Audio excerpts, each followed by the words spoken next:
Okay, guys, is it true that if we enroll in TSA PreCheck or global entry, that our personal data is being shared with other agencies and companies? Is it true? Well, I saw this in a story the other day. Either it was shared with me or I just happened to run across it. It was in Miami and it had to do with, is our data being shared? So I go over to my trusty AI agent. I use Grok. Grok is by X.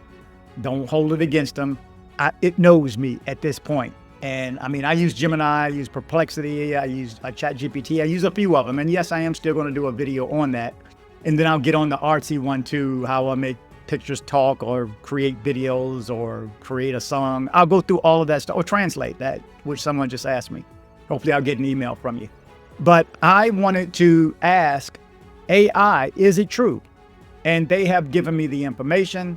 And I'm going to step through it because I think this is something that you may want to know. If you are TSA like me, or if you are global like Luis, and I know some of you guys, and I encourage you to sign up for these things just because it makes life so much easier. But now we got to think, is this worthwhile? And so it's going to go through and how often the data is shared or how long the data is shared. I wanted to give you this information. So let's just jump into the story. I'll meet you on the other side.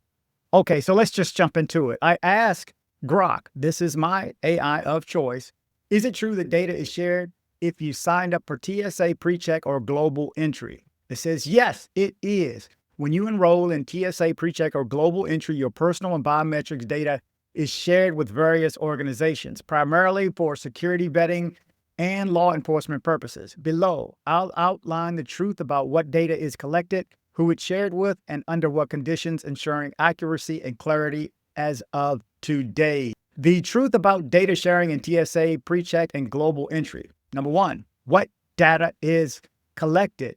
When you apply for TSA PreCheck, $78 for 5 years. By the way, I think that just went up to $120.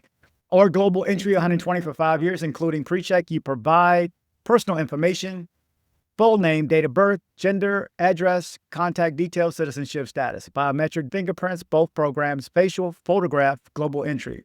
Background details, employment history, criminal history if any, travel history, global entry. Payment info. Even the credit card that you used is recorded. Credit card or payment details for the application fee. This data is submitted through the Department of Homeland Security's DHS system, like the Trusted Traveler Program, TTP, or CBP, or TSA's enrollment program. 2, primary use of the data. The data is used for vetting, cross-check against databases, FBI screening databases to ensure you're low risk. Yes, I have concerns.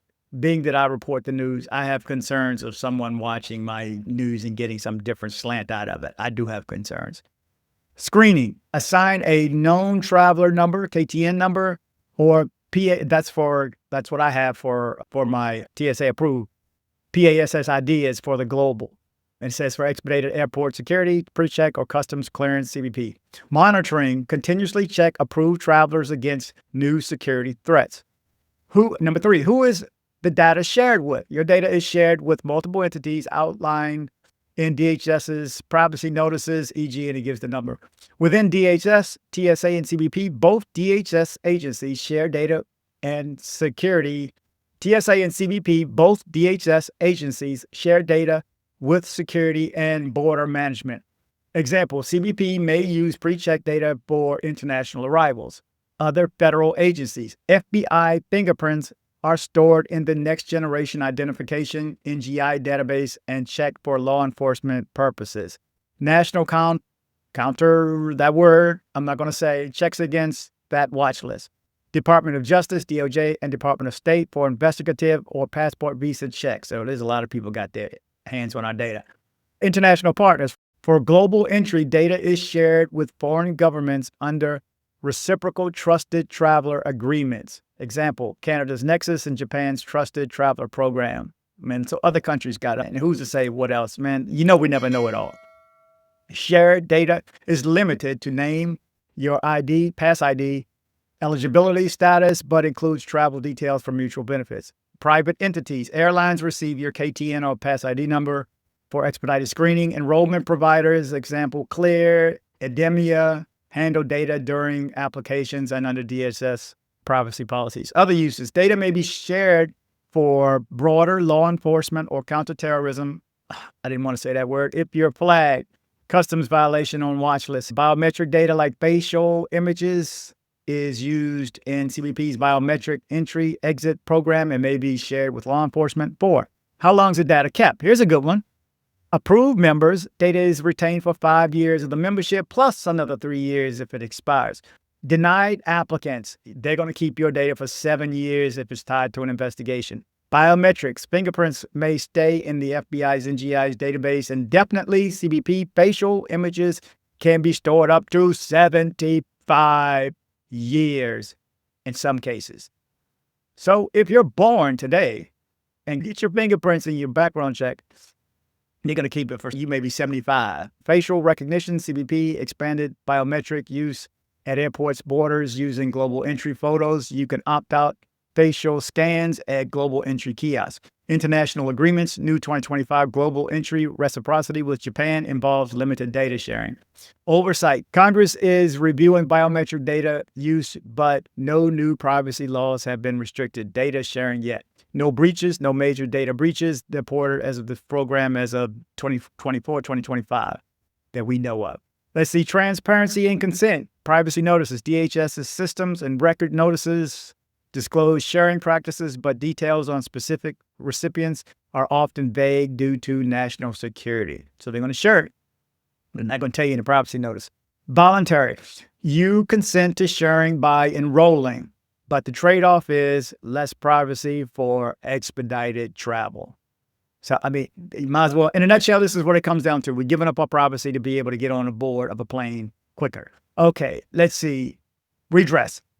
File a FOIA request or contact DHS's Traveler Redress Inquiry Program. If you got some issues, you call them. Addressing the Miami Herald story. So it started with this story. Either someone shared it with me or I ran across it on my own. But it had to do with, are they actually following up and taking this data? So I was like, let me go look this up. So I came and talked to my partner, Grok, right here. By the way, I got a news source that I can talk to this. Anything you want to know, you could just have conversations. And it is. And the interrupt is down. Let me tell you something. AI is off the chain right now. Give it another month and you won't be able to tell. Video, you will not be able to tell. In some cases, you can't tell now. Audio is already passed. By the end of this year, man, it's a new world. It's going to be a new world. Okay, so this is addressing the Miami Herald story. It says Miami Herald article from June 4th, 2025 about a traveler's global entry revocation at Miami's International Airport doesn't directly discuss data sharing, but illustrates how data is used. So someone was denied, and they're saying that this data had something to do with it. The traveler's data was likely flagged during CBP's ongoing monitoring, leading to a revocation. This shows how data is monitored and shared with the DHS, CBP, addressing global entry records, and potentially with other agencies if the investigation occurred for enforcement actions. Okay, the bottom line. The truth is that enrolling in TSA PreCheck or global entry, your personal and biometric data, including fingerprints and facial photos and images, is collected, stored, and shared with U.S. agencies, DHS, FBI, CBP, selected foreign governments, and private entities like airlines. It's used for security, vetting, ongoing monitoring, and reciprocal travel programs. While this enables faster travel, it comes with a privacy trade-off, including long-term biometric storage and potential law enforcement use. No major breaches have occurred recently, and you can take steps like opting out of facial scans or reviewing your records to manage privacy. Okay, if you're concerned, it's giving you a couple links. And this, when you click on this link, it'll take you to a place where you can actually research that data. You can go to this site. I'm not sure if it was government or not, but it was related to government and let you know what information is shared with whom direct. Okay, share only required info during applications, opt out of facial recognition. This is just some details. If you're concerned, file a FOIA request to contact DHS TRIP for concern. So there's a way to actually look back and get more information on it if you care. So I need you guys, let me know. Is this a concern for you? I'm concerned.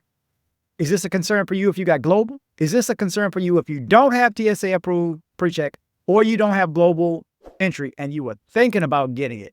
Will this deter you? Just saying. I don't know. I mean, I fly for a living, so I'm going to go ahead and bite the bullet and just get, I'm already public. So, I mean, at this point, and at my age too, it is what it is. So let me know what you think. Okay, so there you go. So this information is being shared. And there are ways, and within the story too, I didn't read to the end of the story, but there was links that brought me to the agencies that show how much they're collecting on us. There is a link that takes you to some government research and to let you know where your data is being shared. I didn't go that far. I ain't got that much time. Anyway, but I wanted to put this information to you. You let me know, is this information to you? Let me know if you are global or TSA PreCheck, if this is a concern for you. And if you are not, is this going to stop you from signing up for it?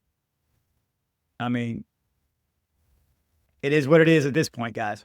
Anyway, you're up to date with the latest news, the latest travel news. This is my latest travel news. It's not good. Not good for me anyway. But anyway, I want you to travel, but travel safe. Yo.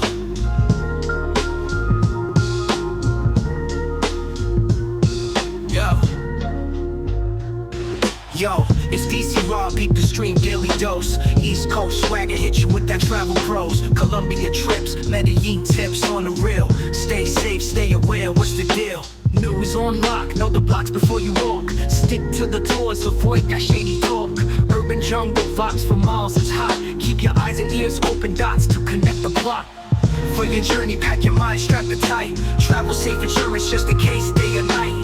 Rob's the plug, got the news tips to thrive. Medellin's your oyster, just stay wise to stay alive. Link up or sink, use the wisdom, that's your shield. Guided tours, soak the culture, streets revealed. Wondrous spots, safe zones, that's the key.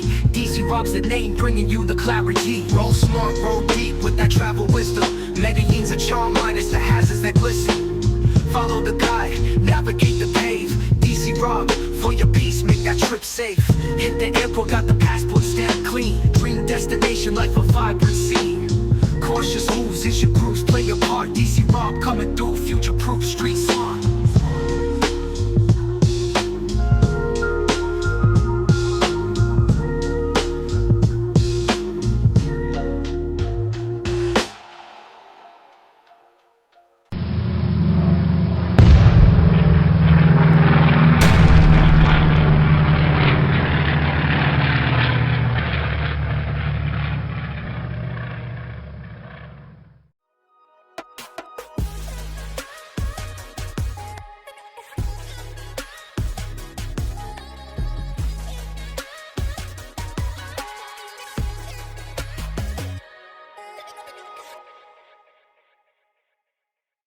Headed to Medellin, Colombia?